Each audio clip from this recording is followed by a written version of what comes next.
Capítulo 11. 18 de octubre de 1880. Las materias primas para el sistema de frenos de aire finalmente habían llegado a las instalaciones de I+D. Mateu, junto con el equipo de ingenieros asignados para ayudarlo, se reunieron con entusiasmo alrededor de las cajas mientras las descargaban. Cada caja estaba llena de cilindros de metal, tramos de tuberías duraleras, resortes de alta resistencia y válvulas. La realidad de su diseño ahora estaba a su alcance, lista para darle forma y convertirla en algo funcional.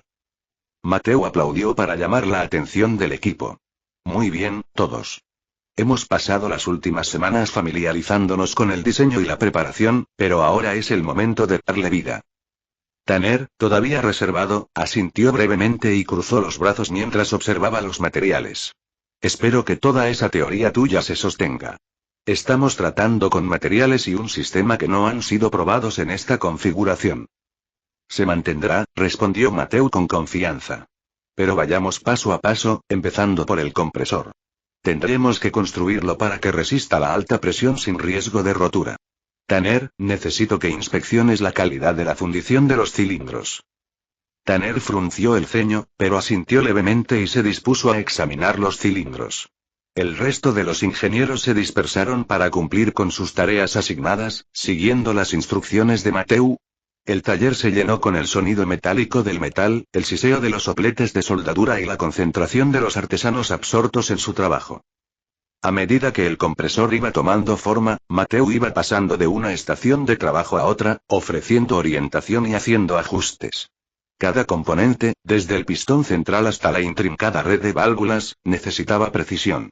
Incluso un pequeño error de cálculo podía poner en peligro la eficiencia del sistema y su seguridad. Varias horas después, Tanner se acercó, con las manos cubiertas de polvo metálico. La integridad estructural del compresor está en orden, dijo, con un tono respetuoso a regañadientes. ¿Qué sigue? Mateu se enderezó y miró a Tanner a los ojos. A continuación, lo probaremos con el depósito. Quiero ver si puede soportar la presión necesaria sin fluctuaciones. Tanner enarcó una ceja. ¿Y si no puede? Luego lo vamos mejorando hasta que lo consiga. El equipo no perdió tiempo en instalar el compresor con el tanque de reserva. Aseguraron las conexiones y calibraron cuidadosamente cada junta para garantizar que los sellos aguantaran la presión. Mateu observó cómo los ingenieros ajustaban los últimos pernos y las válvulas para permitir una liberación controlada del aire, listos para su primera prueba. Muy bien, todos, gritó Mateu, llamando la atención del equipo. Ya está. Vamos a llevar el compresor al 70% de su capacidad para esta prueba. Si se mantiene, aumentaremos gradualmente. Vigilemos de cerca todos los indicadores y preparémonos para liberar la presión a la primera señal de fluctuación. Hizo un gesto con la cabeza a Tanner, que estaba de pie junto a la válvula principal. Tanner le lanzó una mirada cautelosa, pero asintió levemente antes de girar la válvula, permitiendo que el aire llenara lentamente el depósito. Los indicadores subieron de manera constante y el silencioso zumbido de la maquinaria llenó la habitación. Todo el equipo observó con tensa anticipación cómo subían las lecturas de presión, todos los ojos fijos en el equipo. Al llegar al 60%, un leve silbido se escapó de uno de los sellos del depósito. Tanner inmediatamente hizo un gesto para que se detuviera y uno de los ingenieros cerró rápidamente la válvula. Solo hay un tornillo suelto, murmuró Tanner, agarrando una llave y apretando la unión antes de dar un paso atrás. Ahora debería estar bien.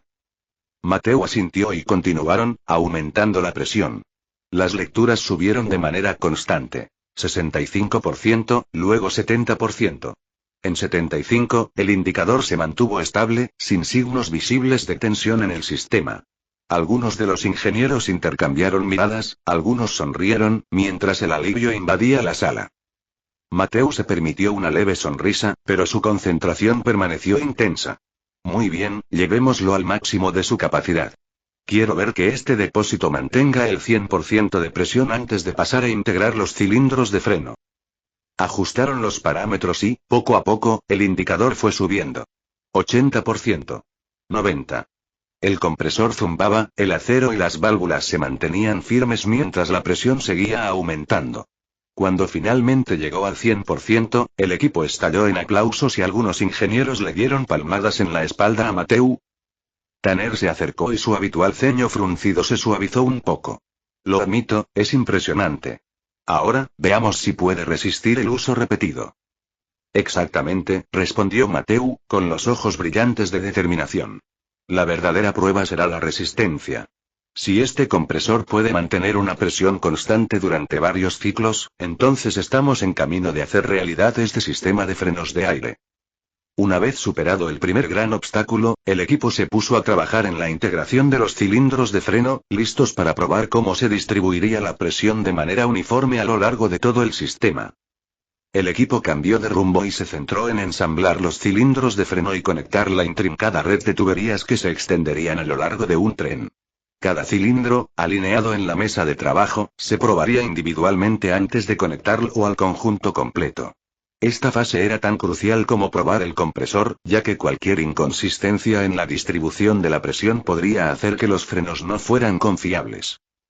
Mateu se acercó al primer conjunto de cilindros e inspeccionó cada conexión y sello con atención. Conectemos estos cilindros a la línea principal, ordenó, y les hizo una señal a dos ingenieros para que ayudaran con la alineación. Haremos una prueba de presión preliminar al 50% de la capacidad. Si hay alguna pérdida, la localizaremos y la solucionaremos antes de aumentar la escala. Tanner se quedó cerca, observando en silencio, su escepticismo habitual atenuado por el éxito de la prueba anterior. Voy a controlar el indicador del primer cilindro, ofreció, con voz firme. Era la primera vez que Tanner se ofrecía voluntario, y Mateu agradeció el cambio de tono. Comenzaron la prueba, llenando la línea principal gradualmente a medida que cada cilindro respondía a la presión de aire con un silbido suave y constante. Los ojos de Tanner se dirigieron al manómetro y frunció el ceño al observar el aumento gradual de la presión. Mantenemos el 50%, gritó, mirando a Mateu. Perfecto. Démosle unos segundos más y verifiquemos si hay fluctuaciones, respondió Mateu, conteniendo la respiración junto con el equipo mientras observaban que las lecturas se mantenían estables. Satisfecho, Mateu ordenó. Avanzaremos hasta el 75% en la próxima prueba y luego integraremos los cilindros restantes uno por uno. La segunda ronda transcurrió con la misma fluidez y la presión se mantuvo constante en todos los cilindros. Las dudas iniciales de Tanner parecieron desvanecerse y fueron reemplazadas por una genuina sensación de respeto al observar que el diseño se mantenía en condiciones rigurosas. Una vez que todos los cilindros estuvieron conectados y las líneas aseguradas, Mateu pidió una prueba de capacidad total de todo el sistema. Aquí es donde vemos el mecanismo de freno de aire en acción, dijo, instando al equipo a prepararse para la prueba final. Tanner se sentó al lado de Mateu, con las manos juntas y los ojos fijos en el medidor. Espero que tu teoría se sostenga, Mateu. Mateu sonrió con sorna, sin inmutarse. Solo hay una forma de averiguarlo. Con mano firme, activó el sistema y observó cómo aumentaba la presión a lo largo de la línea. Los cilindros se activaron y cada uno de ellos activó al siguiente en un movimiento sincronizado en cascada. Al 100%, los indicadores se mantuvieron estables y una oleada de orgullo y satisfacción recorrió el equipo. El sistema de frenos no solo había resistido, sino que había superado sus expectativas. Los ingenieros se dieron palmadas en la espalda y algunos se dieron la mano, sabiendo que acababan de contribuir a un avance potencialmente revolucionario en la seguridad ferroviaria. Tanner dejó escapar un largo suspiro y luego se volvió hacia Mateu. Bueno, supongo que has demostrado tu valía, Mateu. No todos los días un joven advenedizo convierte la teoría en una realidad práctica. Mateu asintió con firmeza. Se necesitó un equipo para darle vida a esto, señor Tanner. Pero aún no hemos terminado. Necesitamos probarlo en un tren real. Tanner esbozó una extraña sonrisa. Paso a paso, Mateu. Pero yo diría que te has ganado tu lugar aquí. Capítulo 12. 20 de octubre de 1880. El aire fresco del otoño era fresco, con un toque de humedad que se adhería a la niebla matinal que cubría el patio de maniobras. La locomotora de vapor estaba lista en un tramo de la vía, con su metal pulido brillando bajo la pálida luz del sol.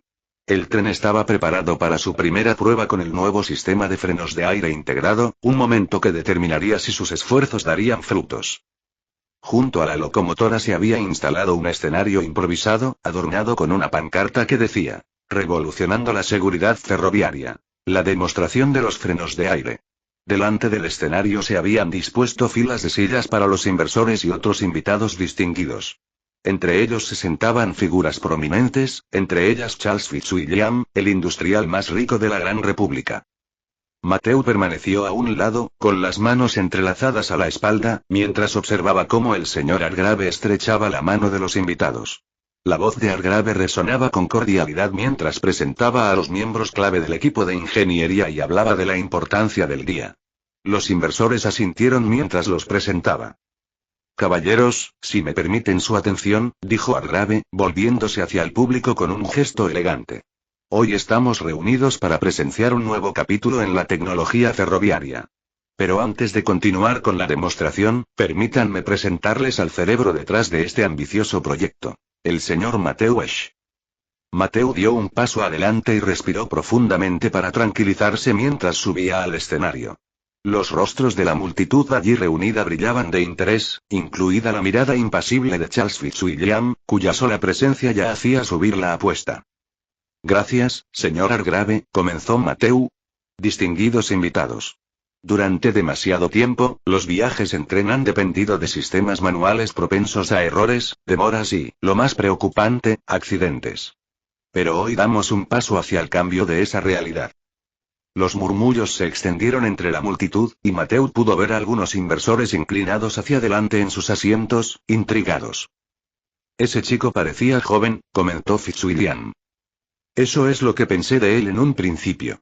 Pero cuando hablas con él, parece que tuviera una década de experiencia, respondió Hargrave en un susurro. El sistema de frenos de aire que está a punto de ver en acción está diseñado para sincronizar el frenado de todos los vagones de un tren simultáneamente. Esto significa que ya no habrá más aplicaciones inconsistentes ni retrasos peligrosos que pongan en riesgo a los pasajeros y la carga. Este sistema no solo mejorará la eficiencia, sino que establecerá un nuevo estándar de seguridad en toda la industria. Hizo una pausa para dejar que el peso de sus palabras calara en sus oídos. Fitzwilliam arqueó ligeramente la ceja, una señal sutil de que estaba prestando mucha atención. Imaginemos un tren que avanza a toda velocidad por las vías y que su maquinista tiene que frenar en seco. Con los frenos manuales, es una apuesta arriesgada. Con este sistema, es una garantía. Esto no es solo un avance, es una necesidad para una industria preparada para crecer y alcanzar mayores velocidades. La seguridad debe evolucionar junto con la ambición.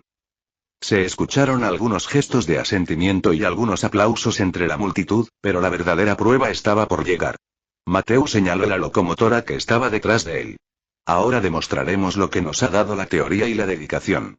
Os invito a todos a presenciar el poder del frenado sincronizado y automático. Con un gesto de la cabeza hacia los ingenieros que se encontraban junto al tren, el silbato de la locomotora sonó y se desprendió un silbido de vapor mientras el motor avanzaba. Cogió velocidad y avanzó lentamente por la vía hasta llegar al punto designado para la prueba de frenos. La multitud guardó silencio cuando el ingeniero en la cabina activó el sistema de frenos de aire. Toda la asamblea observó con la respiración contenida cómo se accionaban los frenos. El siseo del aire liberado recorrió el sistema y, casi como si el propio tren respondiera a una orden silenciosa, redujo la velocidad suavemente y se detuvo en cuestión de segundos. Un silencio estupefacto se apoderó de la audiencia, rápidamente reemplazado por una ola de exclamaciones ahogadas y aplausos. Los inversores intercambiaron miradas de asombro y aprobación, mientras los labios de Fitzwilliam se curvaban en una leve sonrisa. Es increíble, no había ningún guardafrenos encima y, aún así, se paró, comentó uno de los inversores, con los ojos muy abiertos por la incredulidad. A todos Mateu volvió a llamar su atención. Les presento el sistema de frenos de aire. Mateu concluyó su demostración con un gesto de arrogancia, bajando del escenario entre más aplausos. Los ingenieros que estaban detrás de él intercambiaron gestos de orgullo y sonrisas, sabiendo que acababan de presenciar un momento crucial en la historia del ferrocarril. Se acercó al señor Hargrave y le habló. Entonces, señor Hargrave, ¿qué opina? Esto supera mis expectativas, respondió Hargrave, con un brillo de orgullo en los ojos mientras observaba a la multitud continuar con sus conversaciones animadas. Has hecho algo extraordinario aquí, Mateu. Esto va a cambiar la cara de la industria ferroviaria, no solo aquí, sino en todas partes. Antes de que Mateu pudiera responder, Charles Fitzwilliam se acercó con un séquito de hombres elegantemente vestidos, cada uno de los cuales irradiaba una sensación de riqueza e influencia. Los ojos de Fitzwilliam reflejaban una mezcla de curiosidad y respeto mientras le tendía la mano a Mateu. Joven, tienes una gran mente. Un verdadero regalo para la República. Ahora, estoy seguro de que tu invento lo harás llegar a todas las compañías ferroviarias. No, la invención del freno de aire está bajo mi autoridad, intervino Hargrave con suavidad, colocando una mano firme sobre el hombro de Mateu. Su tono era educado, pero había un inconfundible matiz de propiedad. Como financista y director de este establecimiento, el sistema de freno de aire es un producto de la compañía de ferrocarriles de Hargrave. Sin nuestras instalaciones, recursos y mi visión para asumir riesgos, nada de esto habría sido posible. Mateu permaneció en silencio, aunque una sutil tensión le tensó la mandíbula. Había previsto ese momento, sabiendo que Hargrave se apoderaría de la atención y reclamaría el invento como suyo. Era una maniobra práctica por parte de Hargrave. Después de todo, el hombre había financiado todos los aspectos del proyecto. Pero Mateu no estaba allí para disputar la propiedad. Tenía un plan diferente. El señor Hargrave tiene razón. Esta instalación y su apoyo hicieron posible el desarrollo de este sistema, dijo Mateu, tomándose un momento para reconocer a Hargrave con un leve asentimiento. Y ahora, cuando este invento entra al mercado, solo pido una cosa: una compensación por mi trabajo. Estoy dispuesto a vender el diseño, los conocimientos técnicos y los derechos del sistema de frenos de aire por una suma acordada. Será suyo para implementarlo, expandirlo y obtener ganancias. Hoy reflexionó Fitzwilliam, al notar que Mateu tenía esa vibra de un hombre de negocios. ¿Cuánto estás pidiendo?, preguntó Hargrave. Mateu sostuvo la mirada de Hargrave con una confianza inquebrantable. 50.000 florines. Los ojos de los inversores se abrieron de par en par, sorprendidos, mientras que la expresión de Hargrave pasó del orgullo a una ligera aprensión. Fitzwilliam arqueó aún más las cejas y en su rostro se dibujó una expresión de apreciación. Asintió lentamente, reconociendo el peso de la suma. Es una cifra bastante elevada, jovencito, dijo Fitzwilliam, con una leve sonrisa burlona en los labios. Pero teniendo en cuenta lo que acabamos de presenciar, me atrevo a decir que está justificada. Hargrave apretó la mandíbula mientras analizaba la situación. Miró a Mateu y se dio cuenta de que ese joven ingeniero acababa de conseguir una posición de poder, incluso bajo el techo de Hargrave. Pero el brillo en los ojos de Fitzwilliam sugería que estaba intrigado y que no era una oportunidad que se pudiera desaprovechar. Es un precio muy alto, intervino Hargrave con tono comedido. Pero si el señor Fitzwilliam y otros aquí presentes están dispuestos a respaldar este proyecto, podría muy bien ser la inversión más rentable de la década. Fitzwilliam miró a los demás inversores, que asentían y susurraban entre ellos. Bueno, Hargrave, no soy de los que se asustan ante una buena oportunidad, dijo. 50.000 florines es una inversión que vale la pena considerar para un sistema que podría revolucionar la industria ferroviaria en todos los continentes e incluso en otros países. Hargrave se enderezó y volvió a dibujar en su rostro una leve sonrisa mientras le tendía la mano a Mateu. Parece que tenemos un acuerdo que discutir, Mateu. Capítulo 13. En la oficina de Hargrave, el cálido resplandor de la lámpara de aceite proyectaba largas sombras sobre el oscuro escritorio de caoba. El señor Hargrave estaba sentado detrás de él, reclinado en su silla con aire de autoridad. Sobre el escritorio había una carpeta, con los bordes impecables y frescos, en la que se encontraba el contrato cuidadosamente escrito a mano preparado por su asistente. Entonces comenzó Hargrave, cruzando las manos sobre el estómago y mirando a Mateu con una sonrisa practicada: le pedí a mi asistente personal que redactara el contrato que usted y yo vamos a firmar en relación con la venta del sistema de frenos de aire. Este documento describe su disposición a transferir todos los derechos de diseño, conocimientos técnicos y materiales relacionados a Hargrave Railway Company. Hargrave deslizó la carpeta por el escritorio y el papel crujió levemente al llegar al lado de Mateu. Léelo, tómate tu tiempo, dijo, aunque la impaciencia que se escondía en su tono sugería que esperaba una firma rápida. Mateu abrió la carpeta y examinó las cláusulas, escritas con meticulosidad. Allí se detallaban todos los detalles. La transferencia de la propiedad intelectual, la garantía de pago al momento de la firma y los derechos que Hargrave tendría para modificar y distribuir la tecnología. Todo era como esperaba y, lo que era más importante, la suma de 50.000 florines estaba claramente estipulada. Todo parece estar en orden, dijo Mateu, mirando a Hargrave una vez más. Esta es una representación justa de nuestro acuerdo. La sonrisa de Hargrave se ensanchó. Excelente. Has demostrado lo que vales, Mateu. No solo como ingeniero, sino como alguien que entiende el valor de la innovación. Pocos a tu edad negociarían con tanta claridad. Mateu se permitió una pequeña sonrisa mientras cogía el bolígrafo. Voy a firmar esto ahora. Cuando terminó, dejó el bolígrafo y deslizó la carpeta por el escritorio hacia Hargrave, quien la tomó con una satisfacción apenas disimulada. Los ojos de Hargrave brillaron cuando miró la firma y sus dedos tamborilearon suavemente sobre la mesa. Bien hecho, Mateu.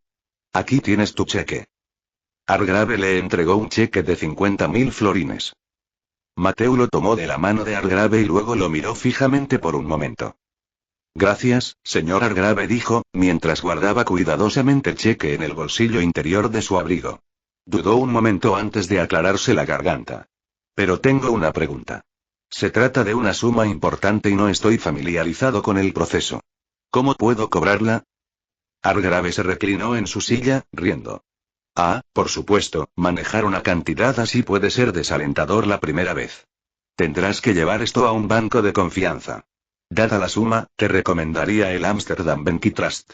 Están bien equipados para transacciones grandes y pueden guiarte a través del proceso de depósito o retiro de fondos como creas conveniente. Gracias por el consejo. Haré los arreglos necesarios con ellos. Ahora, ¿qué vas a hacer con ese dinero? Voy a fundar mi propia empresa, señor Hargrave, anunció Mateu. ¿Qué? ¿Qué clase de negocio es este? Preguntó Hargrave. Bueno, y está relacionado con el transporte, pero no será en la industria ferroviaria porque sería muy imprudente hacerlo, ya que hay muchos gigantes ferroviarios establecidos en este país. Ya veo, si no es el ferrocarril, ¿serán barcos? Adivinó Hargrave. Mateu negó con la cabeza. Tampoco será en el mar, será en tierra. Me parece que no estás dispuesto a compartir conmigo tu idea de negocio. ¿Temes que pueda robarla? Terminó Hargrave con un brillo burlón en los ojos. La sonrisa de Mateu era educada pero cautelosa. En absoluto, señor Hargrave. Es solo que el concepto todavía está en pañales y preferiría mantenerlo en secreto hasta que tenga la oportunidad de desarrollarlo más. ¿Entiende, no? El valor de mantener ciertas cartas en secreto. Hargrave se rió entre dientes y asintió lentamente. Ah, sí, el inventor cauteloso. Supongo que no puedo culparte por querer proteger tus ideas, especialmente después de lo que has logrado aquí. Pero ten cuidado, Mateu, una vez que te lances como independiente, la competencia no será tan indulgente como yo. Aprecio el consejo, respondió Mateu. Su tono era tranquilo, pero había una chispa inconfundible en sus ojos. Estoy preparado para lo que se me presente.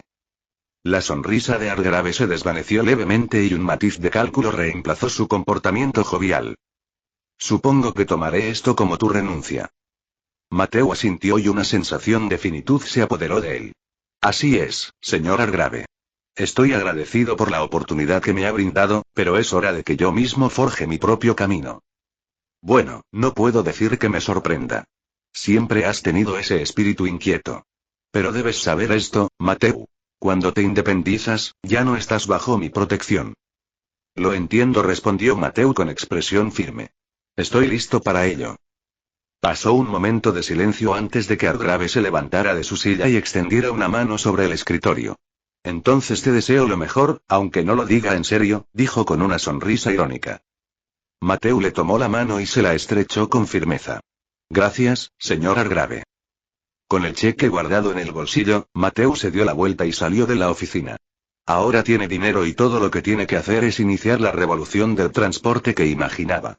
Pero primero, necesita ir al banco para cobrar el cheque y conseguir los fondos necesarios para sus ambiciosos planes. El paseo hasta Amsterdam Bank Trust fue rápido, con Mateu atravesando calles concurridas llenas de ruido de cascos de caballos y el rítmico crujido de ruedas de madera. La imponente fachada de piedra del banco se alzaba frente a él, es alta, de aproximadamente 4 pisos. Mateu entró y lo recibió un leve olor a tinta y papel mezclado con madera pulida y cuero.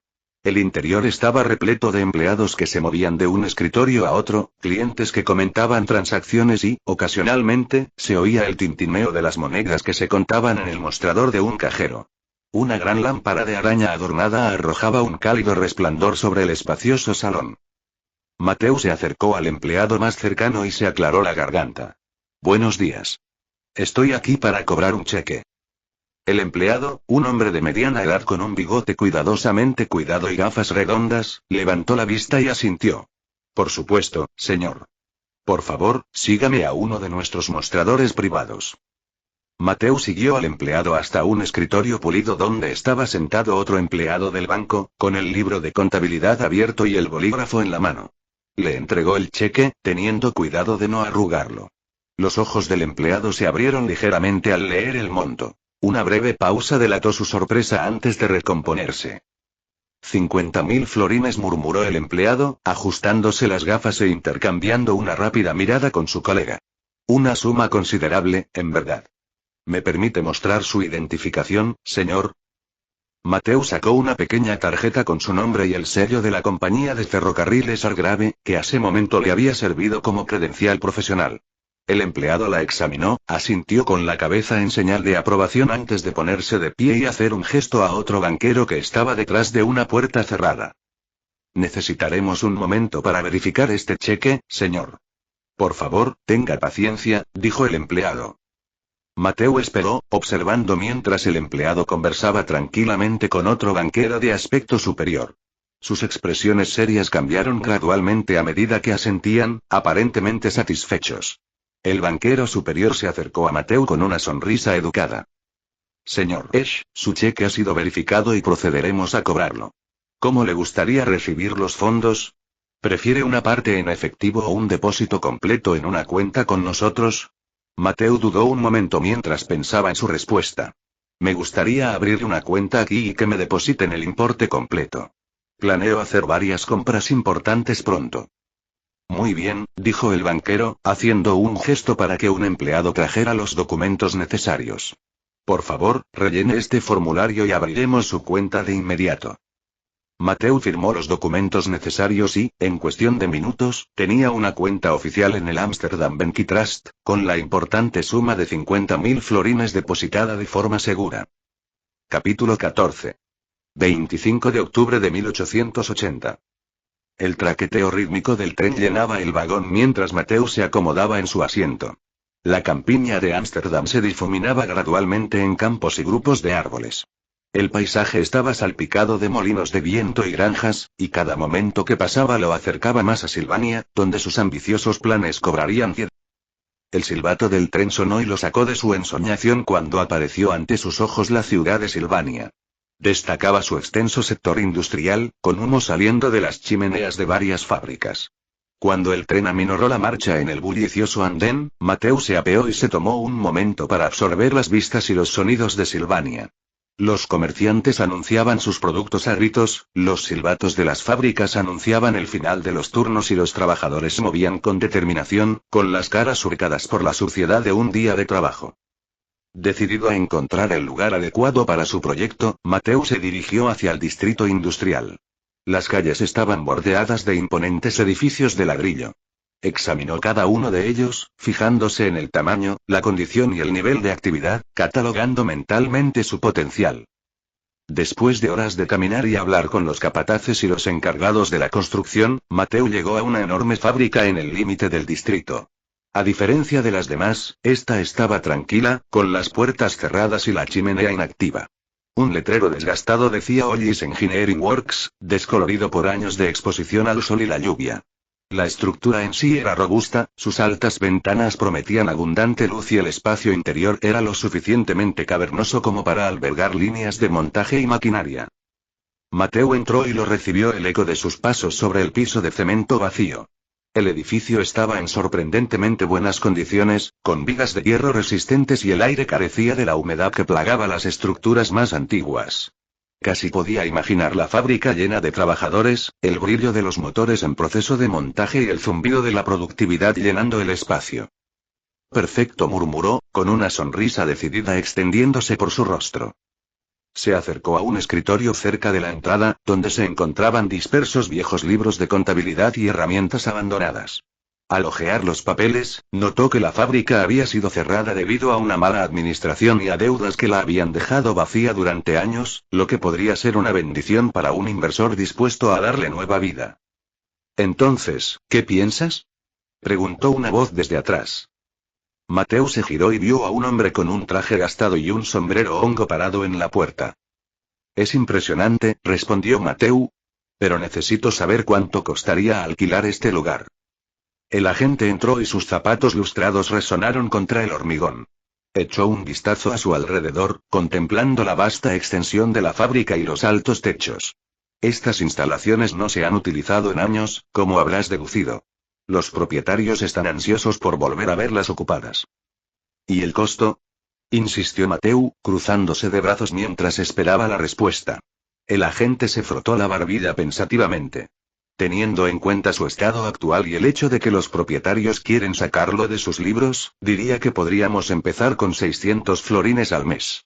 Pero, añadió con un brillo astuto en los ojos, hay margen de negociación si estás considerando alquilarlo a largo plazo o comprarlo directamente.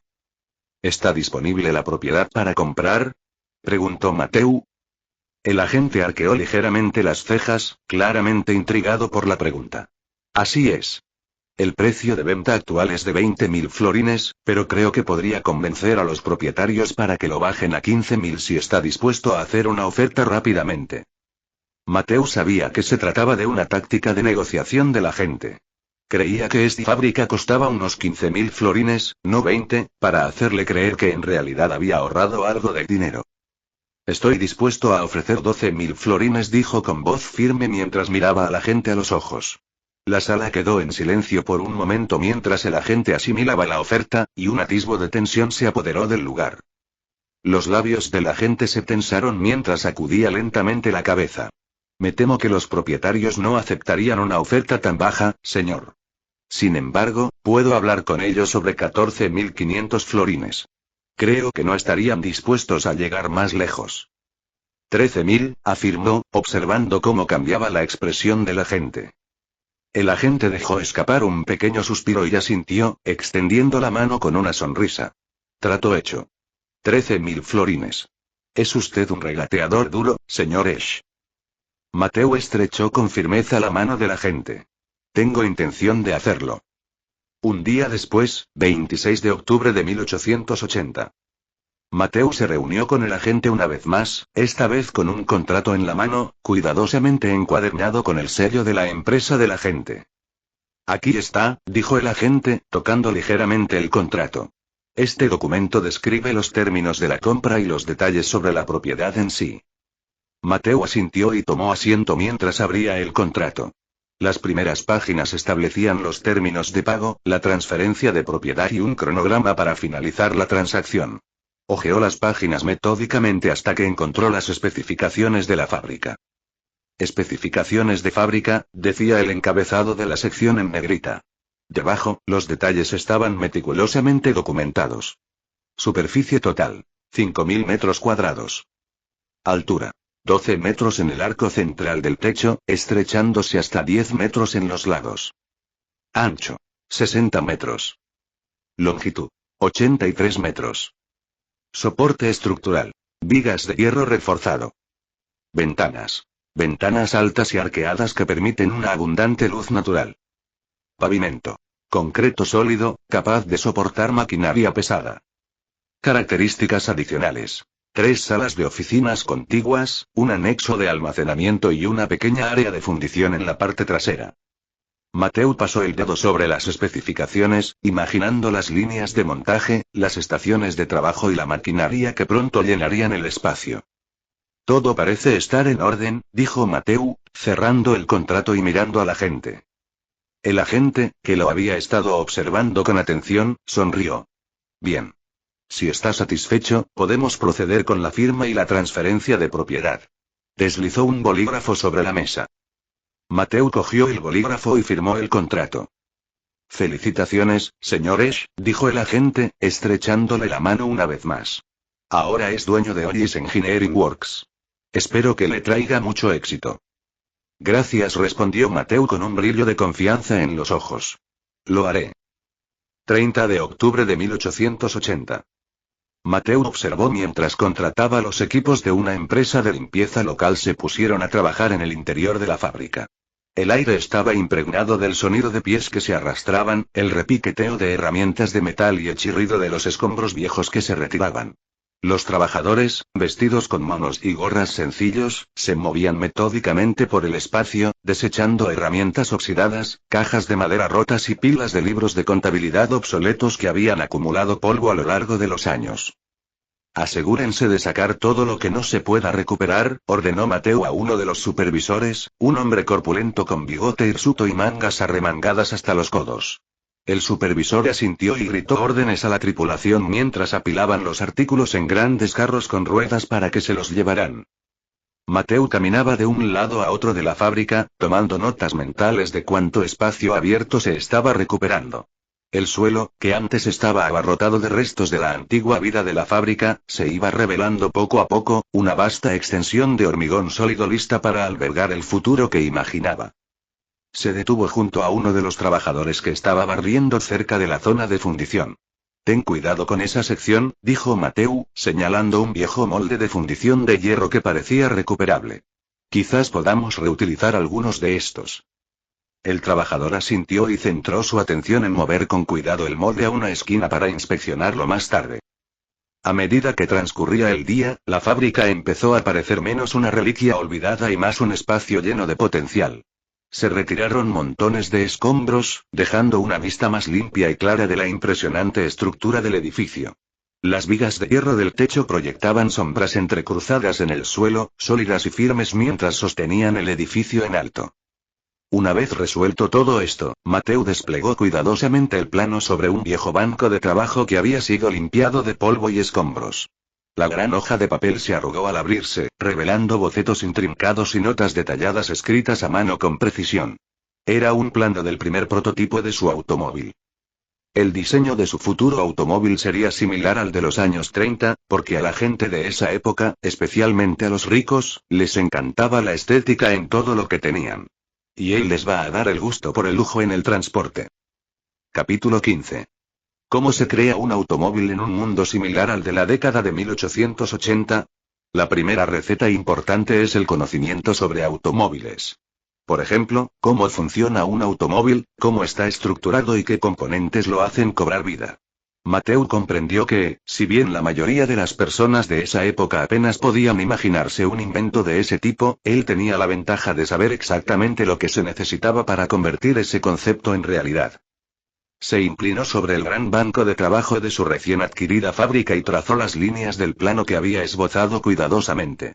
El diseño del automóvil tendría que encontrar un equilibrio entre innovación y practicidad. El motor, de combustión interna, debía ser compacto pero lo suficientemente potente como para impulsar el carruaje sin problemas a lo largo de largas distancias.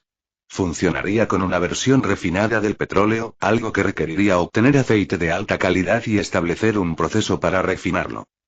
La mirada de Mateu se desvió hacia una lista que había garabateado en un plano aparte. Pistones, cigüeñal, engranajes de transmisión, carburador, bujías. Cada pieza era fundamental y sabía que ensamblarlas no sería una tarea sencilla. El desafío de crear componentes de ingeniería de precisión en una era que aún no estaba preparada para tales complejidades era enorme. Dejó el bolígrafo y respiró profundamente, imaginando el producto final. Líneas elegantes que recordaban a los coches de lujo de los años 30, una carrocería pulida que despertaría admiración y asientos tapizados en cuero fino. Este vehículo no solo sería funcional, sino que sería un símbolo de sofisticación. Ahora bien, ¿cómo se fabrica cada parte? Bloque motor, pistones, cigüeñal, engranajes de transmisión, carburador, bujías, chasis y bastidor, ruedas y ejes, frenos. El bloque del motor, el corazón del automóvil, se fabricaría a partir de hierro o acero. Primero, había que fundir el metal en la fundición hasta que alcanzase la temperatura adecuada, más de 1500 grados Celsius en el caso del hierro. Una vez fundido, el metal se vertería en moldes de arena cuidadosamente fabricados según las especificaciones del plano. El molde se enfriaría y se solidificaría, formando la forma básica del bloque del motor. A continuación, habría que refinar esta pieza fundida mediante mecanizado, utilizando tornos y taladros de columna para alisar las superficies, perforar los cilindros y crear canales para el aceite y el refrigerante.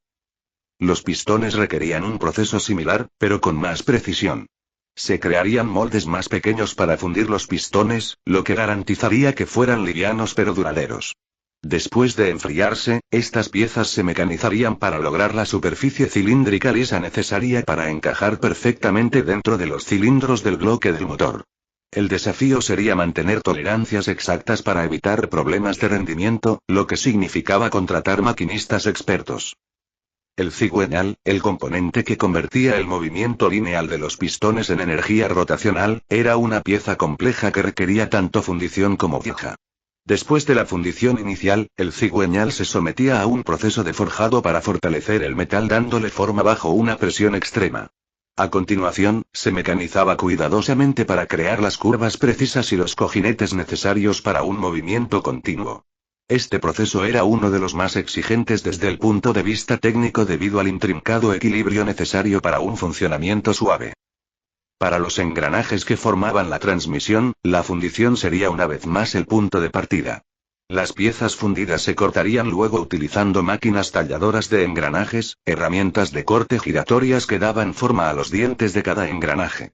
La alineación y el espaciado adecuados de estos dientes eran fundamentales para transferir la potencia de manera eficiente desde el motor a las ruedas. Después del tallado, los engranajes debían recibir un tratamiento térmico para endurecer sus superficies, lo que reduciría el desgaste con el tiempo. El carburador, encargado de mezclar el aire y el combustible para la combustión, requería métodos de fundición más pequeños y complejos, en los que se utilizaba latón o aluminio. Estos componentes se mecanizaban con herramientas de precisión para crear los pequeños surtidores, las placas del acelerador y los tubos Venturi necesarios para regular el flujo de aire. Cada pequeño conducto debía fabricarse con todo lujo de detalles para garantizar un suministro constante de combustible. Las bujías se fabricaban con una combinación de cerámica, metal y materiales aislantes. El electrodo central se formaba mecanizando una varilla delgada de acero o cobre. El aislante cerámico se moldeaba mediante un proceso de moldeado y cocción en un horno, seguido del ensamblaje con el cuerpo metálico. La bujía terminada debía soportar altas temperaturas y presiones sin fallar. El chasis y el bastidor de la carrocería se construirían con vigas de acero cortadas y soldadas a la estructura base. Las juntas reforzadas y los travesaños añadirían resistencia al bastidor, lo que garantizaría que pudiera soportar el motor, los pasajeros y los componentes adicionales. Los paneles exteriores de la carrocería, moldeados mediante conformado de chapa metálica y luego ensamblados sobre el bastidor, proporcionarían integridad estructural y una estética atractiva. Las ruedas se forjarían en acero y se moldearían neumáticos de caucho para proporcionar agarre. Los ejes, torneados para lograr el diámetro y la longitud adecuados, se tratarían térmicamente para soportar cargas pesadas. A continuación, estos componentes se equiparían con cojinetes para garantizar una rotación suave. Para los frenos, pensó en los frenos hidráulicos. Se trataría de un cilindro maestro, conductos de freno y cilindros de rueda que utilizarían la presión del fluido para transmitir la fuerza del pedal de freno a las zapatas de freno. Para ello, necesitaría crear un cilindro maestro de hierro fundido o acero mecanizado con precisión. Este componente albergaría un pistón que presurizaría el líquido de frenos cuando se accionara el pedal. Ahora bien, suponiendo que todas esas piezas estén fabricadas, ¿qué pasa con los líquidos necesarios, como los refrigerantes, el aceite para engranajes, el aceite de motor, el líquido de frenos y el combustible crucial que encendería el corazón del motor? Empezó con los refrigerantes, esenciales para mantener la temperatura del motor. En una época en la que el anticongelante era algo desconocido, Mateu se decidió por una mezcla de agua destilada combinada con un toque de alcohol, un recurso que podía bajar el punto de congelación y elevar el punto de ebullición. Tomó nota mental de conseguir barriles de alcohol destilado de proveedores locales y diseñar un sistema de radiador rudimentario pero efectivo compuesto por tubos de cobre para disipar el calor del motor. A continuación, se necesitaba aceite de motor para reducir la fricción entre las piezas móviles. La idea de obtener petróleo crudo le hizo fruncir el ceño, pero en esta época, la gente de aquí ya está extrayendo oro negro, por lo que esto debería ser fácil. Luego vino el aceite para engranajes, más espeso y resistente, y era vital para el sistema de transmisión.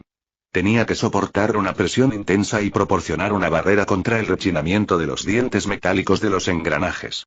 El proceso requeriría una destilación similar, pero con ajustes en la composición, incluida la adición de compuestos de azufre rudimentarios para mejorar su resistencia. Luego llegó el combustible, el elemento vital de toda la máquina. Mateo imaginó la gasolina destilada, obtenida a partir del refinado del petróleo crudo hasta convertirla en un líquido transparente e inflamable capaz de mantener la combustión.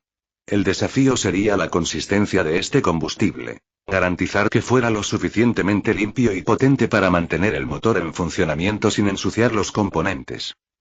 Por último, pero no por ello menos importante, estaba el líquido de frenos, un componente esencial para garantizar la fiabilidad del sistema de frenos hidráulico.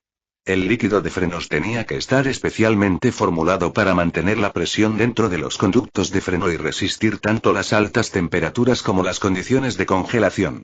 En esa época, en la que los compuestos sintéticos eran escasos, Mateo recurría a una mezcla de aceite de ricino con alcohol para crear un líquido hidráulico funcional. Mateo señaló que para obtener aceite de ricino habría que negociar con boticarios o proveedores de compuestos medicinales, mientras que el alcohol podría conseguirse en destiladores locales. También tendría que desarrollar un método para garantizar la pureza del líquido y evitar la contaminación que podría afectar al rendimiento del sistema de frenos. Con todo esto en mente, es hora de salir a la caza de trabajadores y materiales. Capítulo 16. 25 de febrero de 1881. El invierno se había instalado en Silvania y cubría la ciudad con un fino manto de nieve. Las calles estaban tranquilas, y solo se oía el crujido de los pasos o la llamada lejana de un vendedor ambulante que rompía el silencio. En las afueras de la ciudad, la fábrica de Mateo se alzaba brillantemente iluminada contra el cielo gris. 4 meses antes, la fábrica estaba vacía, pero ahora era un taller en pleno funcionamiento. En el interior, los trabajadores se movían con determinación a lo largo de la cadena de montaje. El aire estaba impregnado de los sonidos del metal al chocar y del ritmo constante de la maquinaria. Los bloques de motor, recién fundidos, se estaban equipando con pistones. Los engranajes se estaban moldeando y endureciendo, listos para el sistema de transmisión. Cada banco de trabajo estaba cubierto de herramientas y piezas, mientras que los planos clavados en las paredes actuaban como guías para los trabajadores. Mateo caminaba por el lugar, verificando el trabajo. Un trabajador levantó con cuidado un bloque de motor sobre un banco, preparándolo para el ensamblaje. Cerca de allí, otros 2 ajustaban partes de un carburador, probando para asegurarse de que cada pieza encajara perfectamente. Este no debería estar aquí, señaló Mateo, dirigiendo la atención de los 2 trabajadores que ajustaban el carburador. La placa del acelerador necesita un ajuste más ajustado para controlar el flujo de aire con precisión. Si está suelta, se obtendrá una mezcla de combustible desigual y eso puede desequilibrar todo el motor. Los 2 trabajadores asintieron y realizaron los ajustes con cuidado mientras Mateo continuaba con su inspección. Había 20 trabajadores en total, hombres que había contratado personalmente en varias fundiciones de Silvania. Algunos eran maquinistas expertos, otros tenían experiencia en metalistería y unos pocos tenían experiencia en líneas de montaje. Mientras avanzaba por la fila, Mateo se detuvo al notar un gesto de la mano de uno de sus trabajadores afuera. Señor Esch. Una entrega. Estaré allí, dijo Mateo y salió de la fábrica. Afuera, un carruaje tirado por caballos llevaba cajas apiladas, cada una marcada con etiquetas de envío que indicaban su largo viaje desde Oriente. El conductor, abrigado para protegerse del frío, bajó y saludó a Mateo, quien le tendió la mano. Señor Esch, aquí está su envío desde el este. Caucho, como lo solicitó, dijo el conductor, señalando las resistentes cajas de madera. Los ojos de Mateo se iluminaron de satisfacción. Este era el material que había estado esperando. Caucho de calidad. Firmó rápidamente los papeles de entrega, su aliento era visible en el aire frío. Gracias. Estábamos esperando este envío. El conductor asintió. Es un placer poder servirle, señor. Buena suerte con su trabajo aquí. Se quitó el sombrero y volvió a subir al carruaje, dejando las cajas al cuidado de Mateo. Mateo se volvió hacia algunos trabajadores que estaban cerca y les indicó que llevarán las cajas con cuidado al interior. Manipúlenlas con cuidado, les indicó. Mañana las ensamblaremos todas en una sola pieza. Al día siguiente, los trabajadores se reunieron para dar los toques finales a su proyecto. Después de 3 meses de arduo trabajo, innumerables ajustes, inventar nuevas herramientas de mecanizado con motor eléctrico que ayudan en la creación y un sinfín de horas dedicadas a cada intrincado detalle, finalmente habían completado su primer prototipo. Ante ellos se alzaba un elegante automóvil, distinto a todo lo que la gente de la ciudad había visto antes. El coche era de gran tamaño, con un diseño poderoso pero elegante. Su carrocería larga y elegante estaba pintada de un verde bosque intenso con detalles negros que resaltaban sus amplias curvas y su robusto marco. Los faros cromados se alzaban orgullosos en el frente, arrojando un brillo incluso en la penumbra de la fábrica, y una parrilla pulida contribuía a su imponente presencia. Las ruedas del vehículo, equipadas con neumáticos de pared blanca, estaban reforzadas con llantas de radios finamente detalladas que añadían un toque de sofisticación. Se montaron neumáticos de repuesto a cada lado del vehículo, justo detrás de las ruedas delanteras, lo que le daba un aspecto robusto pero refinado. Los guardabarros se arqueaban elegantemente sobre los neumáticos, lo que contribuía a la apariencia aerodinámica del coche. El interior, aunque todavía no estaba tapizado con materiales de lujo, insinuaba la comodidad y la elegancia que Mateo había imaginado. Los asientos, fabricados con cuidado, pronto estarían revestidos de cuero fino, lo que proporcionaría estilo y comodidad a los futuros pasajeros. Las grandes ventanas rectangulares enmarcadas por un metal resistente le daban al habitáculo una sensación de amplitud, lo que permitía que entrara abundante luz. Sí, básicamente un coche de los años 30, murmuró Mateo en voz baja. A pesar de las limitaciones tecnológicas, logró crear un vehículo que tiene el aspecto de un coche de los años 30. Ahora las especificaciones. En el corazón de este automóvil había un motor de combustión interna V8, una elección ambiciosa teniendo en cuenta la época. El motor tenía una cilindrada de 6,0 litros y cada uno de los 8 cilindros era capaz de entregar potencia de forma suave y uniforme. Este motor podía generar aproximadamente 120 caballos de fuerza, una hazaña impresionante teniendo en cuenta las limitaciones de fabricación con las que trabajaban. Cada cilindro estaba fundido en hierro y mecanizado con precisión para manejar la presión de combustión de forma eficaz. Con el sistema de carburador instalado, el aire y el combustible se mezclaban con precisión, lo que permitía una combustión eficiente. En cuanto a la transmisión, el coche estaba equipado con una transmisión manual de 3 velocidades, que permitía cambios de marcha básicos pero efectivos.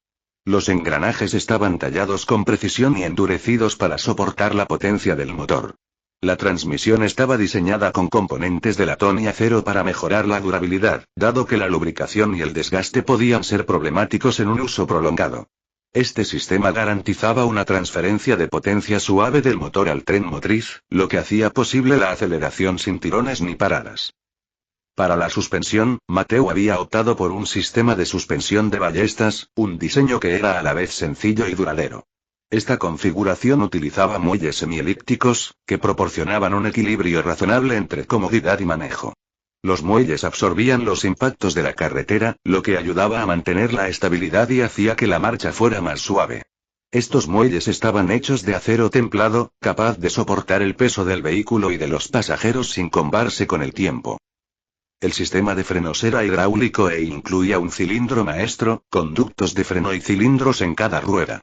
Cuando se presionaba el pedal del freno, el líquido pasaba por los conductos, lo que obligaba a las zapatas de freno a presionar contra el tambor y detener el vehículo. El chasis se construyó con vigas de acero de alta resistencia, cuidadosamente soldadas y reforzadas para soportar el peso del vehículo y garantizar la integridad estructural. Se agregaron travesaños para proporcionar resistencia adicional, lo que permitió que el bastidor soportara la carga del motor, la transmisión y los pasajeros. La rigidez del bastidor también contribuyó a la estabilidad general del automóvil, lo que lo hizo más seguro y más fácil de controlar. Las ruedas estaban hechas de acero con llantas de radios, cada una equipada con un neumático de caucho de pared blanca importado de Oriente. Los neumáticos estaban construidos con múltiples capas de caucho para resistir el desgaste y proporcionar agarre en la carretera, una característica esencial dadas las superficies irregulares de la época. Los ejes, torneados en tornos para lograr precisión, estaban tratados térmicamente para lograr durabilidad y equipados con cojinetes para permitir una rotación suave y confiable. Aunque era básico, el coche tenía un sistema eléctrico rudimentario. Incluía un motor de arranque alimentado por una batería, un dinamo para recargarlo y cableado para los faros y el encendido. Los faros estaban equipados con bombillas de alta intensidad, lo suficientemente brillantes como para iluminar la carretera incluso en las noches más oscuras. Para evitar que el motor se sobrecalentara, Mateo había diseñado un sistema de radiador simple pero efectivo.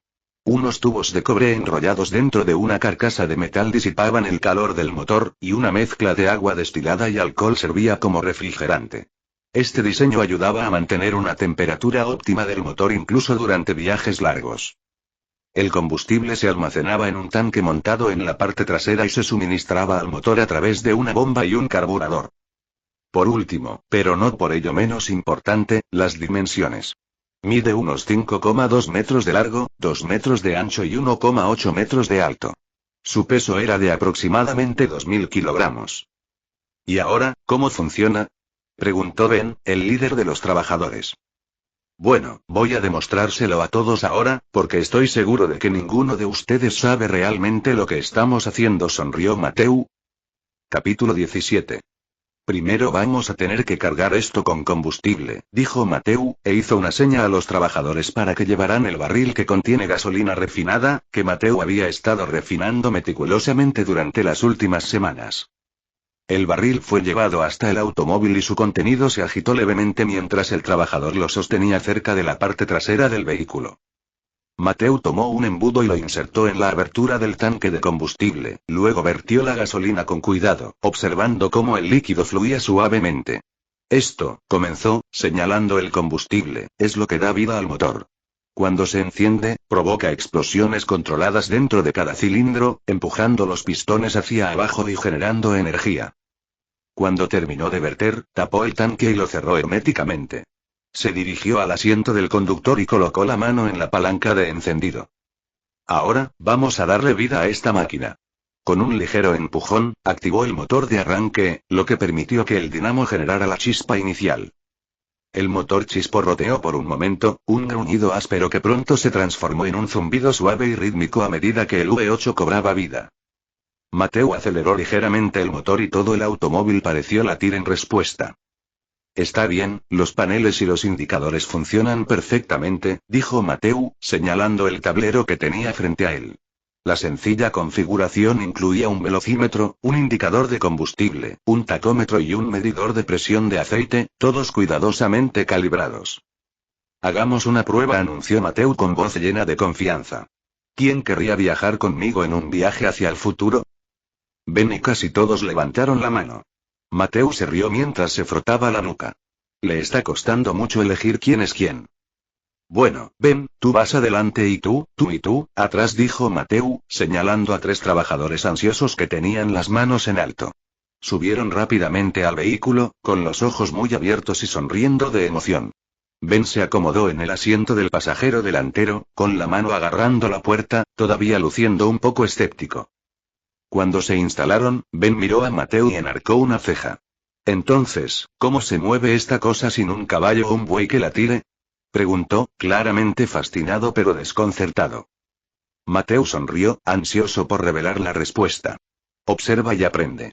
Pisó el pedal del embrague con el pie izquierdo, puso la primera marcha y luego puso el pie en el acelerador.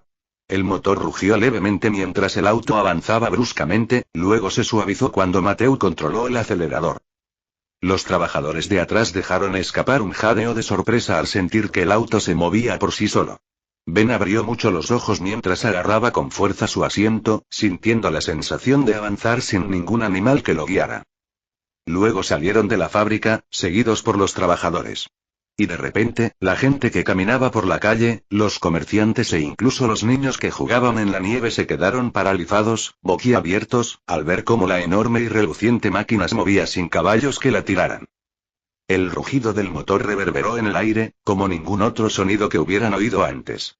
Era profundo, constante y potente, un gruñido controlado que parecía imponer respeto.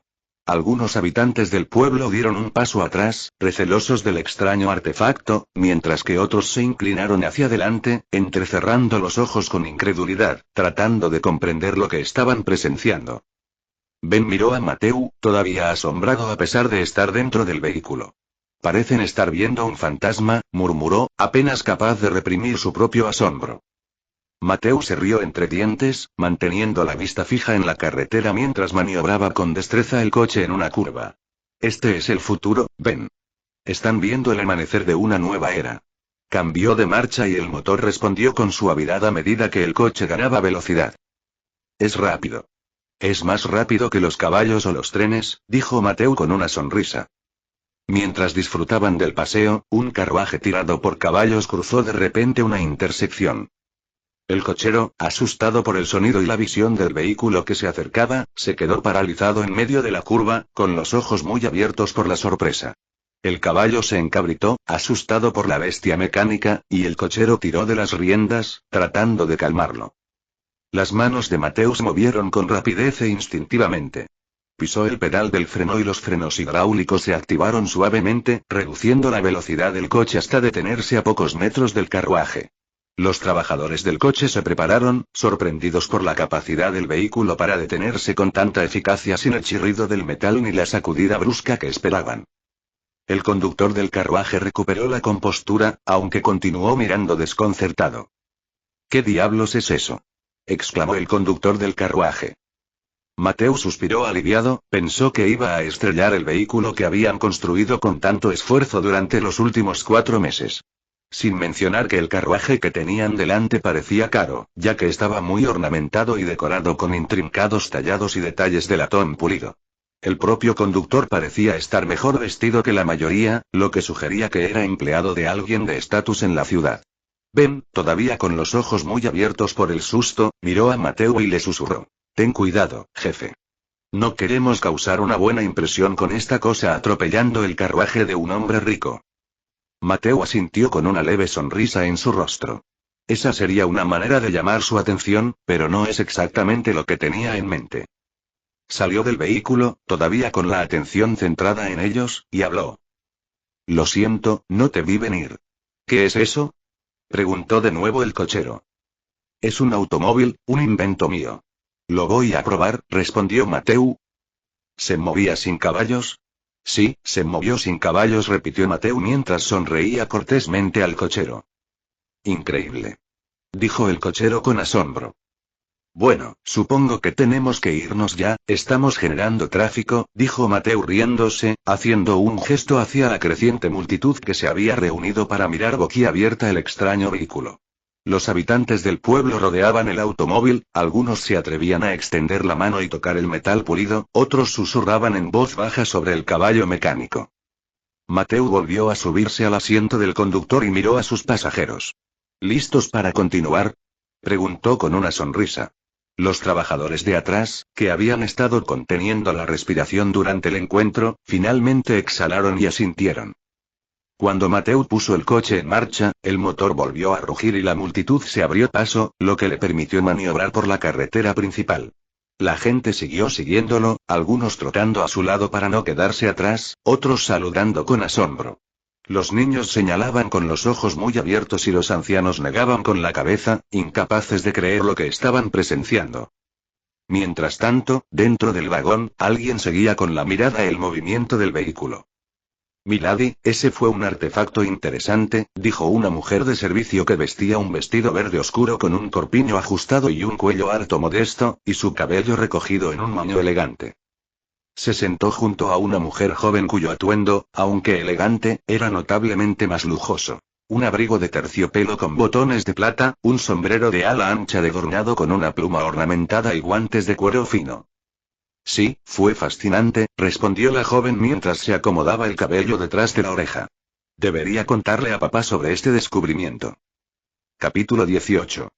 Después de una hora de prueba de conducción, Mateo regresó a la fábrica y estacionó el auto adentro. Apagó el motor tirando de la palanca de encendido hacia atrás y la máquina, que antes rugía con fuerza, se sumió en un profundo silencio. Una sensación de logro invadió a Mateo mientras permanecía sentado allí un momento, dejando que la realidad se apoderara de él. Los trabajadores, todavía entusiasmados, salieron del vehículo, intercambiando miradas de asombro y murmullos entusiastas. «Eso fue increíble», dijo finalmente Ben. «No pensé que fuera posible que una máquina se moviera así». Mateo sonrió, salió del coche y le dio unas palmaditas al capó. «Bueno, esto es solo el principio», dijo. «Tenemos que hacer muchos ajustes, pero diría que está lista para la producción real. Pero primero, vamos a limpiar esta belleza». Durante la prueba de conducción, el vehículo acumuló suciedad mezclada con los restos del tráfico de caballos en las calles nevadas, lo que dejó manchas de barro y vetas de mugre a lo largo de su acabado, que alguna vez estuvo impecable. Mateu llevó a los trabajadores a reunir baldes de agua, trapos y algunos cepillos que tenía en la fábrica. Démosle el cuidado que se merece, dijo mientras se arremangaba. Los trabajadores, todavía entusiasmados por la prueba de conducción, se unieron con entusiasmo a la tarea, limpiando la carrocería metálica, quitando con cuidado la suciedad de las ruedas y puliendo los detalles cromados. La pintura verde bosque intenso del coche comenzó a brillar de nuevo, reflejando las luces de fábrica mientras lo restauraban meticulosamente para devolverle su brillo original. Mientras trabajaban, los hombres no pudieron evitar intercambiar historias sobre las personas que habían visto observando el auto pasar, sus expresiones atónitas y sus jadeos de asombro. ¿Viste la cara del viejo señor Peterson? Se rió uno de los trabajadores. Juro que casi se cae al suelo cuando nos vio pasar sin caballo. Hasta los conductores de los carruajes se quedaron boquiabiertos, añadió Ben riéndose. No sabían qué hacer. Mateu se sumó a las risas. Es solo cuestión de tiempo antes de que todos en el pueblo se acostumbren a ver esto. Y pronto, estarán pidiendo uno para ellos. Después de todo, este no hace caca. Los trabajadores estallaron en carcajadas y se dieron palmadas en la espalda mientras continuaban limpiando las superficies pulidas del automóvil. Era una broma menor, pero reflejaba el espíritu de lo que acababan de lograr. Una máquina que rompía las normas de la vida cotidiana, que era autónoma, potente y, lo más importante, limpia. Cuando la risa se desvaneció, Mateu dio un paso atrás, con las manos en las caderas, y examinó el reluciente coche con orgullo. Seguro que vamos a fabricar muchos de estos, pero para ello vamos a necesitar una gran cantidad de dinero. En ese caso, ¿por qué no te acercas a un varón ladrón? Sugirió Ben. ¿Varón ladrón? Mateu frunció el ceño. ¿Qué es eso? Ben se sorprendió un poco cuando escuchó eso de boca de Mateu. ¿No lo sabes? Los varones ladrones son industriales ricos que controlan industrias enteras.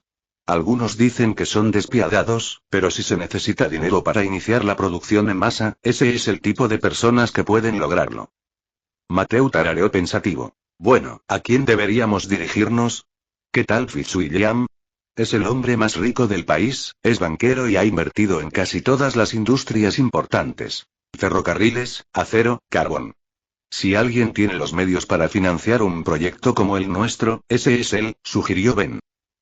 Conozco a ese hombre, dijo Mateu. Bien, ¿dónde lo vemos? Creo que tiene una finca no muy lejos de aquí, respondió Ben. Ya veo, en ese caso vamos a verlo en 2 días, declaró Mateu. 2 días después, en la fábrica de Mateu. Mateu estaba trabajando en un modelo de automóvil diferente. Había planos de camiones, camionetas, sedanes, todoterrenos, cabriolés, coupés e incluso motocicletas cuando Ben irrumpió en el taller, jadeando pesadamente y con el rostro enrojecido por la emoción y la urgencia. Señores, y tiene que ir, hay un visitante, logró decir entrecortadamente. Mateu levantó la vista de su trabajo y enarcó una ceja. ¿Un visitante? ¿Quién es, Ben? No lo sé, pero el carruaje me resulta familiar. Lo sabrás cuando lo veas, dijo Ben con insistencia. Está bien. Mateu dejó el bolígrafo y caminó hacia la salida, donde vio el carruaje al que se refería Ben, y le resultó muy familiar. Era el carruaje con el que casi chocan si no hubiera pisado el freno. Cuando el cochero bajó del carruaje, se acercó con un respetuoso gesto de la cabeza y abrió la puerta con un gesto experto. De adentro, apareció una figura con un vestido elegante que pisó el suelo con gracia. La primera en salir fue una joven llamativa vestida con un conjunto en blanco y negro sofisticado pero discreto. Su atuendo era una exquisita combinación de elegancia gótica y refinamiento, con adornos de encaje y bordados intrincados en el corpiño. Su cabello oscuro estaba peinado con pulcritud, con un delicado tocado negro. Sus ojos, brillantes y observadores, escudriñaban el entorno con un aire de tranquila dignidad mientras se hacía a un lado, cruzando sus manos enguantadas frente a ella con un aplomo practicado. Luego, de las profundidades del carruaje, emergió una segunda mujer, y su presencia llamó la atención de inmediato. Vestida con un vestido lujoso y opulento de tonos profundos y vibrantes que contrastaban hermosamente con el sutil fondo nevado, irradiaba un aura de nobleza. Su cabello dorado caía en cascada sobre sus hombros en ondas sueltas, enmarcando un rostro de belleza refinada, sus ojos azules claros e intensos mientras observaban su entorno. Llevaba un abrigo forrado de piel que le cubría elegantemente los hombros y un colgante brillante en el cuello. Mateo se quedó atónito por un momento. No esperaba que existiera un ejemplar tan bueno en este mundo. El cochero desplegó una alfombra enrollada desde los escalones del carruaje hasta el suelo de la fábrica. La noble reconoció el esfuerzo de su cochero con un leve y elegante asentimiento antes de avanzar sobre la alfombra. Cada paso que daba era deliberado, encarnando a la vez confianza y refinamiento. Su mirada se desplazó del entorno a Mateo, sus intensos ojos azules se clavaron en él con una expresión de curiosidad y un dejo de diversión, como si estuviera intrigada por lo que había venido a ver. La joven de negro, su compañera, la seguía de cerca, manteniendo una distancia respetuosa pero sin perder la vista. Ella también observaba el ambiente industrial, con expresión de tranquilo interés, aunque su postura se mantenía perfectamente serena. Mateo, sintiendo el peso de su presencia, se enderezó y asintió respetuosamente. ¿Y a quién le debo el placer?, preguntó Mateo cortésmente. La noble lo miró fijamente y respondió: soy Amber Fitzwilliam. ¿Fitzwilliam?, repitió Mateo. Así que ella es la hija del señor Fitzwilliam. Tú eras quien controlaba a esa bestia metálica hace 2 días, y debo decir que me intriga lo que veo. ¿Hay algún lugar en tu fábrica donde podamos hablar en privado? Bueno, ahí está mi oficina, respondió Mateo, señalando una puerta al otro extremo de la fábrica. Rápidamente hizo un gesto hacia Ben, que seguía observando la escena con los ojos muy abiertos, y le ordenó: por favor, prepara algunos refrescos y tráelos a mi oficina. Amber Fitzwilliam asintió y una leve sonrisa se dibujó en sus labios mientras observaba la fábrica con genuino interés. Dirígeme el camino. Mateo la condujo a ella y a su acompañante por el taller, y los trabajadores se detuvieron un momento para observar a los elegantes visitantes que pasaban. El marcado contraste entre el entorno industrial manchado de grasa y las mujeres elegantemente vestidas parecía surrealista, y Mateo podía sentir el peso de las miradas curiosas de los trabajadores. Por otro lado, Amber vio la bestia metálica que había visto hace 2 días. Estaba allí, limpia y prístina. ¿Es este el mismo?, preguntó, volviéndose hacia Mateo con una chispa de emoción en su voz. Sí, eso es lo que condujimos hace 2 días, confirmó Mateo. Amber asintió y extendió su mano enguantada para rozar suavemente la superficie lisa del capó del vehículo. Señorita, y la oficina está aquí, la llamó Mateo. Oh, perdón por mi distracción, dijo Amber suavemente y siguió a Mateo al interior de la oficina. Una vez dentro, Mateo le hizo un gesto a Amber para que tomara asiento. La oficina era sencilla, con un escritorio de madera desgastada cubierto de planos y bocetos dispersos de varias piezas mecánicas. La compañera de Amber estaba de pie cerca, sin apartar la mirada de Amber en ningún momento, como si estuviera lista para intervenir en cualquier momento. Entonces, señorita Fitzwilliam, ¿cuál es el propósito de su visita a nuestro taller?, preguntó Mateo. El propósito de mi visita es sencillo, señor. ¿Puedo saber el nombre de la persona que construyó esa elegante máquina? Mateo Esch respondió. Señores, repitió, con una leve sonrisa en los labios. Veo un gran potencial en su máquina y creo que podría cambiar el futuro del transporte. A mi familia le gustaría ofrecerle ayuda para que la traiga al mundo. ¿Estaría dispuesto a aceptar mi invitación a nuestra finca? Podría mostrarle su invento a mi padre. Los ojos de Mateo se abrieron ligeramente. Esta era precisamente la oportunidad que había estado buscando. Señorita Fitzwilliam, sería un honor para mí presentarle mi automóvil a su padre. Amber inclinó la cabeza con gracia. Excelente. Haré los arreglos necesarios. Por favor, prepárese para visitarnos mañana por la tarde en esta dirección. Su compañero le entregó a Mateo una tarjeta, en la que estaba escrita la dirección de su propiedad. Espero verlo en la finca, señor Esch. Hasta entonces. Capítulo 19. Por favor, déjame acompañarte hasta tu carruaje, ofreció Mateo, extendiendo su brazo de manera caballerosa. Amber Fitzwilliam sonrió y asintió con elegancia en reconocimiento de su gesto. Colocó su mano enguantada suavemente sobre su brazo y juntos salieron de la modesta oficina, seguidos de cerca por su acompañante, que los observaba atentamente. Al salir a la fábrica, los trabajadores hicieron una pausa sutil en sus tareas y lanzaron miradas curiosas hacia la inusual visión de su empleador caminando del brazo con una mujer noble. Parece que nuestro jefe encontró su amor, dijo uno de los trabajadores. ¿De qué estás hablando?, susurró otro trabajador. Esa mujer noble está fuera de su alcance. Sin ofender al jefe, pero ella es de otro mundo. Tal vez, respondió el primer trabajador sonriendo, pero ya viste cómo miraba esa máquina. En todo caso, está interesada en su trabajo, y quién sabe qué podría resultar de eso. Mateo escuchó los débiles murmullos que pasaban y, aunque decidió no reaccionar, no pudo evitar sentir una oleada de calidez ante las especulaciones de los trabajadores. Después de todo, la mujer que caminaba a su lado era simplemente demasiado deslumbrante, incluso comparada con los estándares modernos. Tenía la apariencia, el cuerpo e incluso su aroma, una delicada fragancia floral que parecía permanecer en el aire a su alrededor. Mateo se distrajo momentáneamente, casi olvidando el propósito de su caminata mientras la escoltaba hacia el carruaje. Señores, y ya puede soltarme, dijo Amber suavemente.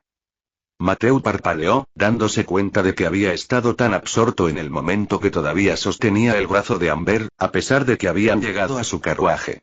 Un leve rubor se apoderó de sus mejillas y rápidamente soltó su agarre, aclarándose la garganta en un intento de ocultar su vergüenza. Le pido disculpas, señorita Fitzwilliam, dijo, haciendo una reverencia leve y torpe. No quería demorarme. Amber se rió de una forma tan tierna que tiene una buena melodía. Está bien, señor Ash. Es un placer conocerlo. Mateo sintió que su rubor se profundizaba, no acostumbrado a tanta familiaridad por parte de alguien de tan alta cuna. Gracias, señorita Fitzwilliam, logró decir con voz más tranquila. Nos vemos mañana. Espero tener la oportunidad. Amber asintió levemente, con una mirada cálida. Yo también, señor Ash. Hasta entonces. Después de eso, subió con gracia a su carruaje y su acompañante se sentó a su lado. El cochero cerró la puerta, saludó a Mateo con el sombrero y tomó las riendas. Con un suave chasquido del látigo, el carruaje comenzó a alejarse. Mateo lo vio desaparecer por el camino, con una leve sonrisa todavía en su rostro. Jefe, y Ben le dio un codazo en el brazo y una sonrisa maliciosa se dibujó en su rostro. Ten cuidado, esa mirada tuya podría dejar marcas de quemaduras en la carretera. Mateo salió de su ensoñación y se frotó la nuca, avergonzado. Ah, no empieces, Ben murmuró, tratando de sacudirse el calor que aún le quedaba de su breve encuentro con Amber Fitzwilliam. Ben se rió entre dientes. Quiero decir, ¿quién puede culparte? Esa mujer es una noble de primer nivel. Debo decirte, jefe, que no te hagas ilusiones con ese tipo de mujer. Estoy seguro de que solo entretendrían a los ricos. Mateo le lanzó una mirada desafiante a Ben. El dinero es fácil de ganar, Ben. Lo que cuenta son las ideas y el trabajo. Si a ella le impresiona lo que estoy construyendo aquí, entonces la riqueza no será un problema. Ben enarcó una ceja, claramente divertido por la confianza de su jefe. Nunca te había visto tan seguro de alguien antes, y mucho menos de una dama de su clase. Entonces, ¿eso significa que estás un poco enamorado de la señorita Fitzwilliam? Mateo dudó, pero su sonrisa burlona lo delató. Tal vez. Hay algo en ella, más allá de su elegancia. Parece genuina, curiosa. Y entiende la importancia de lo que estamos haciendo aquí. Ben se rió entre dientes. Bueno, espero que ella siga viéndote como lo que eres, y no solo como la máquina que estás construyendo. De todos modos, mañana es el gran día. Asegurémonos de que todo esté listo para dejarlos boquiabiertos. Un día después, Mateo condujo el automóvil hasta la finca de Fitzwilliam. Los guardias que estaban de servicio se sorprendieron al verlo detenerse frente a la puerta. Mateo bajó las ventanillas y le entregó la tarjeta que el asistente de Amber le había dado el día anterior. El guardia tomó la tarjeta, sin dejar de mirar el vehículo con asombro. «¿Unicoche sin caballos, señor?», murmuró, tratando de entender lo que estaba viendo. En efecto, respondió Mateo con una pequeña sonrisa. ¿Podrías avisarle a la señorita Fitzwilliam que Mateo ha llegado para la cita? El guardia asintió y recuperó la compostura. Sí, señor. Enseguida. Le devolvió la tarjeta a Mateo e hizo una señal a otro guardia, que entró rápidamente para transmitir el mensaje. Mientras esperaba, Mateo contempló la grandeza de la finca Fitzwilliam. Las imponentes puertas de hierro forjado, los jardines cuidados y la enorme mansión a lo lejos hablaban de la riqueza y el estatus de la familia de Amber. Antes había imaginado el éxito, pero estar allí le hizo ver la realidad. Aquel era un mundo que aún no había comprendido del todo y, sin embargo, se sentía más decidido que nunca a dejar su huella en él. Unos momentos después, las puertas comenzaron a abrirse y un sirviente bien vestido se acercó al coche, indicándole con un gesto que siguiera adelante por el largo camino de entrada. Mateo cambió de marcha y guió el coche por el camino de grava. Finalmente, llegó a la entrada principal, donde Amber lo esperaba, luciendo tan elegante como siempre con un conjunto sofisticado. Llevaba un hermoso vestido amarillo pálido con intrincados bordados y delicados detalles de encaje. El cuello alto y el corpiño ajustado acentuaban su refinada silueta, y sostenía una sombrilla con ribetes de encaje sobre su cabeza. Su cabello estaba peinado de manera inmaculada, escondido debajo de un pequeño y elegante sombrero adornado con suaves flores, que complementaban su vestido. Cuando detuvo el coche y salió, Mateo sintió que el corazón le daba un vuelco. Ella parecía la viva imagen de la nobleza, pero había una calidez genuina en su sonrisa cuando lo saludó. Señores, dijo, asintiendo cortésmente, es un placer volver a verlo. Espero que el viaje haya sido agradable. Mucho, señorita Fitzwilliam, respondió, inclinándose respetuosamente. Su propiedad es verdaderamente impresionante. Amber miró a su alrededor, como si estuviera viendo la finca a través de sus ojos. Gracias. Supongo que uno puede acostumbrarse a un entorno así, pero imagino que su máquina debe ser una vista bastante inusual aquí. Mateo se rió entre dientes. Me lo imagino. Pero eso es exactamente lo que espero cambiar. Entonces, ¿es esa la máquina de la que hablabas, querida? Se oyó una voz grave detrás de ellos y los sirvientes se apartaron para dejar paso al señor Fitzwilliam, que observaba el automóvil que tenía debajo. Nunca esperé volver a verte, Mateo, dijo Fitzwilliam. Yo también, señor Fitzwilliam. Entonces, ¿eso es lo que construiste por los 50.000 florines que te dio el señor Hargrave? Es correcto, confirmó Mateo. Interesante, muy interesante. Quiero verlo en acción. Capítulo 20. Puede sentarse en la parte delantera, señor Fitzwilliam. Y, por cierto, Mateo se apartó del automóvil por un momento, con los ojos brillantes y un dejo de confianza. Subió los escalones de piedra donde se encontraba Amber, cuya elegante silueta estaba enmarcada por la suave luz del sol que se filtraba por la gran entrada. Cuando llegó a la cima, le ofreció una gran reverencia y extendió su brazo hacia ella con una sonrisa encantadora. Señorita Fitzwilliam, me gustaría invitarla a que se una a nosotros en el viaje. Sería un honor para mí que pudiera experimentar la máquina en primera persona. Los ojos de Amber se abrieron ligeramente y un destello de sorpresa se dibujó en su rostro. Era raro que alguien extendiera una invitación así a una dama de su posición, especialmente si implicaba algo tan atrevido y poco convencional como un paseo en automóvil. Sin embargo, la curiosidad en su mirada se suavizó rápidamente y se transformó en una sonrisa de alegría. Debo admitirlo, señor Ash, que usted tiene una manera de tomar a la gente desprevenida, respondió Amber con un tono divertido en la voz. Pero encuentro tu oferta intrigante, dijo ella, mirando por encima del hombro, como si buscara la aprobación silenciosa de su siempre vigilante compañero, antes de dar un paso adelante con un elegante asentimiento. Muy bien, acepto. Cuando se acercaron al vehículo, Mateo abrió rápidamente la puerta del pasajero delantero para el señor Fitzwilliam, quien subió y se acomodó en el asiento. Luego, volviendo su atención hacia Amber, se dirigió a la puerta trasera. Amber estaba allí, con su delicada sombrilla adornada con encaje todavía levantada para protegerse del sol de la tarde. Mateo hizo una reverencia cortés antes de abrir la puerta y extendió la mano para ayudarla a entrar. Permítame, señorita Fitzwilliam, dijo con un tono cálido pero respetuoso. Amber aceptó su mano y apoyó los dedos enguantados en la palma de su mano mientras subía con gracia al vehículo. El suave roce de su vestido contra el asiento de cuero llenaba el aire y ella se acomodó las faldas con cuidado, asegurándose de que no se arrugaran. Mientras se acomodaba, le dedicó a Mateo una sonrisa que era a la vez agradecida y divertida. Gracias, señores, dijo suavemente. Mateo no pudo evitar sonreírle y sintió una oleada de orgullo. Cerró la puerta con cuidado detrás de ella. Con ambos pasajeros sentados, Mateo caminó hacia el lado del conductor, subió y se tomó un momento para examinar sus rostros. Entonces, ¿qué notaste? Tengo calambres, señaló Fitzwilliam.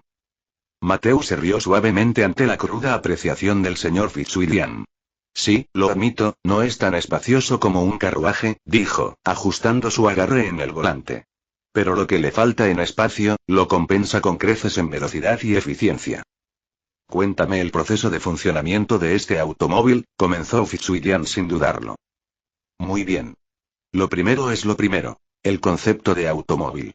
Señor Fitzwilliam, estoy seguro de que está familiarizado con las locomotoras de vapor o cualquier otra máquina que funcione con vapor. Mateo se reclinó un poco y apoyó las manos con confianza en el volante mientras continuaba con su explicación. Amber se inclinó hacia adelante en su asiento, con los ojos iluminados por la curiosidad. Estoy familiarizado, respondió el señor Fitzwilliam. Excelente, respondió Mateo, y su tono se animó a medida que continuaba. Las máquinas de vapor son potentes, pero son engorrosas, ya que requieren calderas grandes, agua y carbón. El automóvil, en cambio, funciona con un motor de combustión interna.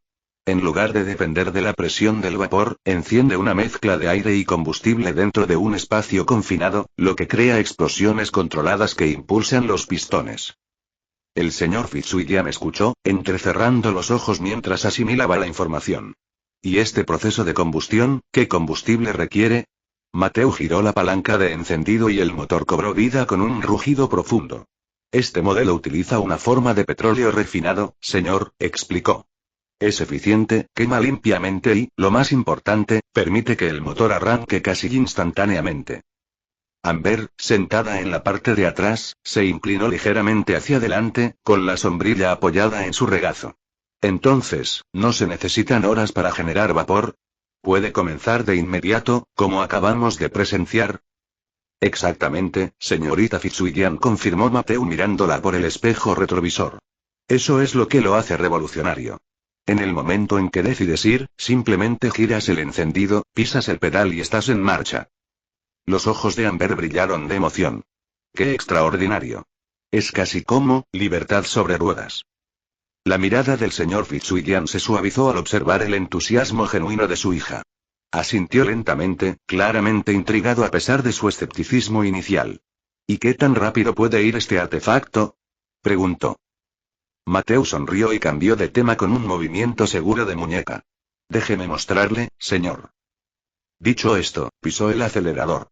El automóvil avanzó con suavidad y el camino adoquinado que tenían debajo se volvió borroso. Amber dejó escapar un suave jadeo, sus manos enguantadas agarraron los costados de su asiento, mientras que los ojos del señor Fitzwilliam se abrieron de par en par con asombro. Esto es, bastante impresionante, admitió Fitzwilliam, alzando la voz para hacerse oír por encima del zumbido constante del motor. Pero, ¿qué tan confiable es? Seguramente, una máquina como esta es propensa a estropearse. Mateo soltó el acelerador y el coche alcanzó una velocidad más cómoda. Es una preocupación razonable, señor, reconoció. Pero lo he diseñado pensando en la durabilidad. El motor puede funcionar de forma continua durante varias horas y me he asegurado de que los componentes sean lo más resistentes posible. Por supuesto, siempre habrá mejoras que hacer, pero esto es solo el principio. Amber, que había estado asimilando en silencio cada palabra, se inclinó hacia adelante. Entonces, señor Esch, preguntó con un tono de desafío juguetón en su voz, si este automóvil es tan confiable, ¿se comportará bien en terrenos difíciles? Mateo se giró levemente para mirarla a los ojos, con una sonrisa confiada en los labios. ¿Por qué no lo averiguamos, señorita Fitzwilliam? Sugirió, con los ojos brillantes de emoción. ¿Le gustaría hacer un desvío? Amber intercambió una mirada con su padre, quien asintió levemente en señal de aprobación. Muy bien, asintió, con un tono casi atrevido. Veamos de qué es realmente capaz tu invento. El corazón de Mateo se aceleró de emoción mientras giraba bruscamente el volante para sacar el automóvil de la carretera principal y tomar un camino angosto y menos transitado que serpenteaba por las afueras de la finca. La grava crujía bajo las ruedas y el vehículo se sacudía ligeramente al atravesar el terreno irregular. Fitzwilliam se aferró a la manija de la puerta, y su escepticismo anterior fue reemplazado por una creciente sensación de admiración. Es toda una hazaña, joven, reconoció. Si puede transitar por caminos como estos, entonces tal vez su automóvil realmente tenga potencial más allá de las calles de la ciudad. La risa de Amber llenó la cabina, sus ojos brillaban de alegría. No puedo creerlo, exclamó. Esto es emocionante. Nunca imaginé que disfrutaría tanto de algo como esto. El corazón de Mateo se llenó de alegría al oír sus palabras. Me alegro de que lo esté disfrutando, señorita Fitzwilliam, respondió con calidez. Cuando llegaron a un pequeño claro rodeado de árboles, Mateo detuvo el automóvil poco a poco. El motor ronroneó suavemente mientras se giraba para mirar a sus pasajeros. Entonces dijo, mirando fijamente al señor Fitzwilliam y a Amber, ¿qué opinan ahora de mi invento? El señor Fitzwilliam permaneció en silencio por un momento, con la mirada fija en el horizonte. Finalmente, se volvió hacia Mateo y una extraña sonrisa atravesó su actitud habitualmente severa. Lo admito, ha superado mis expectativas, dijo. Veo potencial aquí, jovencito. Un gran potencial. Pero tengo una pregunta importante. ¿Qué es? Preguntó Mateo, curioso por saber cuál podría ser la pregunta. ¿Este invento suyo está patentado? Y hasta aquí el vídeo. Si te gustó, no olvides dejar tu me gusta. Suscribirte y activar la campanita para que no te pierdas ningún contenido. Cuéntame en los comentarios qué te pareció y si te gustaría ver el siguiente vídeo u otra novela. Gracias por acompañarme y nos vemos pronto con más.